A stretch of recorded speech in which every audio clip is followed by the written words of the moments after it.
بسم الله الرحمن الرحيم تبارك الذي بيده الملك وهو على كل شيء قدير الذي خلق الموت والحياة ليبلوكم أيكم أحسن عملا وهو العزيز الغفور الذي خلق 7 سماوات طباقا ما ترى في خلق الرحمن من تفاوت فارجع البصر هل ترى من فطور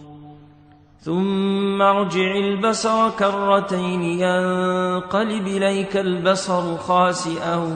وهو حسير ولقد زينا السماء الدنيا بمصابيح وجعلناها رجوما للشياطين وأعتدنا لهم عذاب السعير وللذين كفروا بربهم عذاب جهنم وبئس المصير إذا ألقوا فيها سمعوا لها شهيقا وهي تفور تكاد تميز من الغيظ كلما ألقي فيها فوج سألهم خزنتها ألم ياتكم نذير قالوا بلى قد جاءنا نذير فكذبنا وقلنا ما نزل الله من شيء إن أنتم إلا في ضلال كبير وقالوا لو كنا نسمع أو نعقل ما كنا في أصحاب السعير فاعترفوا بذنبهم فسحقا لأصحاب السعير إن الذين يخشون ربهم بالغيب لهم مغفرة وأجر كبير وأسروا قولكم أو اجهروا به إنه عليم بذات الصدور ألا يعلم من خلق وهو اللطيف الخبير هو الذي جعل لكم الأرض ذلولا فامشوا في مناكبها وكلوا من رزقه وإليه النشور آمنتم من في السماء أن يخسف بكم الأرض فإذا هي تمور أم أمنتم من في السماء أن يرسل عليكم حاصبا فستعلمون كيف نذير ولقد كذب الذين من قبلهم فكيف كان نكير أولم يروا إلى الطير فوقهم صافات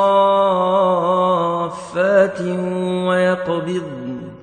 ما يمسكهن إلا الرحمن إنه بكل شيء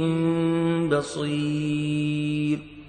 أمن هذا الذي هو جند لكم ينصركم من دون الرحمن إن الكافرون إلا في غرور أمن هذا الذي يرزقكم إن أمسك رزقه بل لجوا في عتو ونفور أفمن يمشي مكبا على وجهه أهدى أمن يمشي سويا على صراط مستقيم قل هو الذي أنشأكم وجعل لكم السمع والأبصار والأفئدة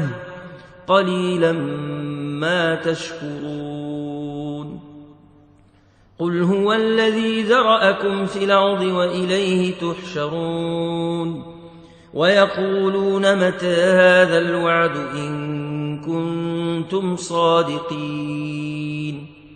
قل إنما العلم عند الله وإنما أنا نذير مبين فلما رأوه زلفة سيئت وجوه الذين كفروا وقيل هذا الذي كنتم به تدعون قل رأيتم إن أهلكني الله ومن معي أو رحمنا فمن يجير الكافرين من عذاب أليم قل هو الرحمن آمنا به وعليه توكلنا فستعلمون من هو في ضلال مبين قل رأيتم إن أصبح ماؤكم غورا فمن ياتيكم بماء معين